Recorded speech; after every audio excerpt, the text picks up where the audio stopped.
Hello guys, आज हम देखने वाले हैं इस वीडियो में रियल लाइफ एनिमे का एपिसोड नंबर 5। इसके आगे के एपिसोड्स आपको हमारे चैनल पर मिल जाएंगे। तो चलिए बिना किसी देरी के स्टार्ट करते हैं इस एपिसोड को। एपिसोड के स्टार्टिंग में हम यहाँ पर चिज़ुरू को देखते हैं जो कि यहाँ पर अपना बैग को ढूंढ रही होती है, लेकिन तभी उसे एक आवाज आती है और वो जैसे ही बाहर जाकर देखती है, जहाँ पर जाकर उसे पता चलता है कि वहाँ पर सीढ़ियों के नीचे गिरे होते हैं काइजाकी और रेन, जिन्हें देखकर वो काफी शॉक हो जाती है। फिर हमें अगले सीन में यहाँ पर काइजाकी को देखते हैं जो कि बेड पर लेटा होता है। तभी वहाँ पर डॉक्टर आती है जो कि उससे कह रही होती है कि चिज़ुरू उन दोनों को वहाँ पर लेकर आई है। वो दोनों सीढ़ियों के पास गिरे हुए थे। अगर तुम चिज़ुरू को मिलो तो उसे थैंक्स जरूर कहना। जिसके बाद डॉक्टर वहाँ से चली जाती है, जहाँ पर काइजाकी रेन की तरफ देखते हुए कह रहा होता है कि क्या ये उसका बैग चुराने की कोशिश कर रही थी। और ये बोलते हुए उसे एक पास का सीन याद आता है जहाँ पर वो एक कंपनी में काम करता था, जहाँ पर उसकी एक सीनियर थी जिसके कोवर्कर्स उसे जरा करते थे। और फिर काइजाकी यहाँ पर देखता है कि जो रेन है वो यहाँ पर जग चुकी है और वो रेन से क्वेश्चन पर क्वेश्चन पूछे ही जा रहा होता है कि आखिर तुम उसका बैग क्यों चुरा रही थी, क्या तुम उसमें से कुछ चुराने की कोशिश कर रही थी।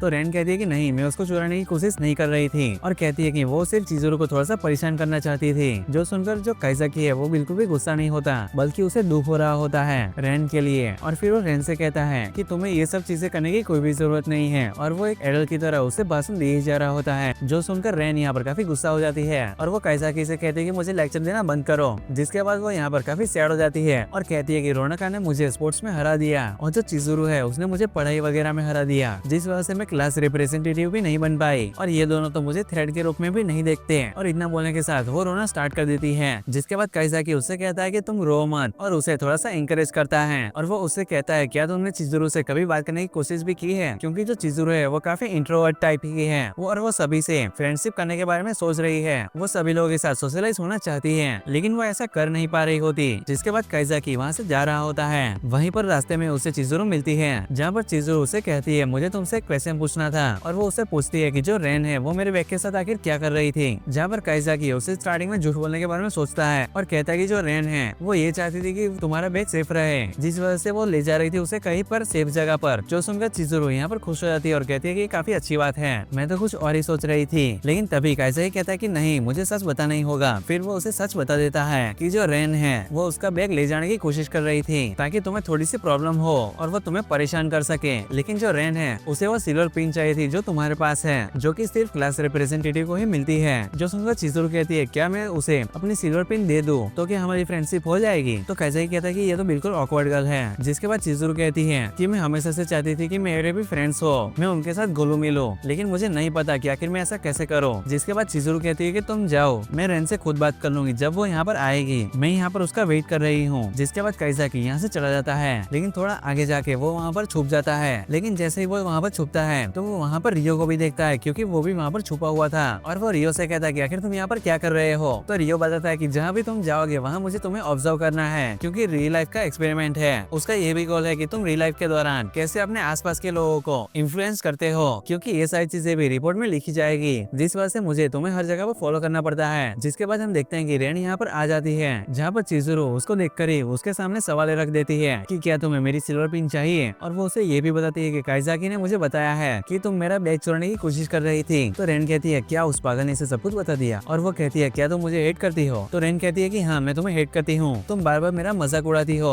और काफी भयानक सी स्माइल देती हो। जिसके बाद चिज़ुरू कहती है कि मैं तो सिर्फ तुमसे फ्रेंडशिप करना चाहती थी और मेरा ऐसा कोई भी इंटेंशन नहीं था कि मैं तुम्हारा मजाक उड़ाऊं। जिसके बाद रेन सोचती है कि काइजाकी ने उससे बोला था कि चिज़ुरू के बारे में जैसा भी तुम सोचती हो वो वैसी बिल्कुल भी नहीं है, वो बस ऐसे ही स्माइल करती है क्योंकि उसे स्माइल करना नहीं आता, क्योंकि वो तुमसे फ्रेंडशिप करना चाहती है। जिसके बाद रेन कहती है कि तुम मुझे एक बार स्माइल करके दिखाओ। जिसके बाद जो चिज़ुरू है वो उसे स्माइल करके दिखाती है और हम देखते हैं कि वो यहाँ पर काफी भयानक से तरीके से स्माइल कर रही होती है, जहाँ पर रेना भी उससे बार बार स्माइल करने के लिए कह रही होती है और उसे पता चल जाता है कि चिज़ुरू की स्माइल ही ऐसी है। जिसके बाद चिज़ुरू उसको अपने बारे में बताती है कि उसका सिर्फ पॉजिटिव पॉइंट है जो कि सिर्फ इंटेलिजेंस था। वो काफी टाइम से फ्रेंड्स बनाना चाहती थी, लेकिन वो किसी भी तरीके से किसी के भी साथ सोशलाइज नहीं हो पा रही थी। और वो उसे अपने बारे में सब कुछ बता देती है कि वो कैसे ऑकवर्ड फील करती है और उसे इन सारी चीजों में कुछ भी नहीं पता है। जो सुनकर रेन यहाँ पर काफी ज्यादा हंसने लगती है और कहती है कि तुम्हारी स्माइल काफी घटिया है। जिस वजह से रेन को यहाँ पर उसके बारे में सारी सब कुछ पता चल जाता है और चिज़ुरू कहती है क्या अब तुम मेरी फ्रेंड बनोगी। तो रेन भी मान जाती है, लेकिन वो चिज़ुरू से कहती है मैं तुम्हारी फ्रेंड एक ही शर्त पर बनूंगी, जब तुम मुझे अपने राइवल के रूप में देखोगी और तुम मेरे से कंपटीशन करोगी, वो भी हर चीज में, चाहे वो पढ़ाई हो या फिर कोई और चीज, ताकि मैं नेक्स्ट टाइम तुम्हें हरा सकूं। जिसके बाद वो दोनों ही फ्रेंड्स बन जाते हैं और फिर रेन उससे माफी मांग रही होती है और बोलती है कि वो ऐसी हरकत दोबारा नहीं करेगी। और चिज़ुरू चिजुरू भी उसे माफ कर देती है। और ये सारी चीजों को होते हुए काइजाकी और रियो यहाँ पर पीछे से देख रहे होते हैं, जो देखकर ये दोनों ही काफी ज्यादा खुश हो जाते हैं। फिर हम अगले सीन में यहाँ पर काइजाकी और रियो को देखते हैं, जो कि काइजाकी के घर पर बैठकर ड्रिंक कर रहे होते हैं और आपस में बातचीत कर रहे होते हैं। वहाँ पर जो रियो है वो काइजाकी से काफी खुश होता है, जिसे वो कह रहा होता है कि तुमने काफी अच्छा काम किया, तुम्हारी वजह से रेन और चिजुरू काफी अच्छे दोस्त बन जाएंगे। और ऐसे ही इन दोनों की बातचीत होती रहती है और इसी के साथ ये एपिसोड यहीं पर ही खत्म हो जाता है।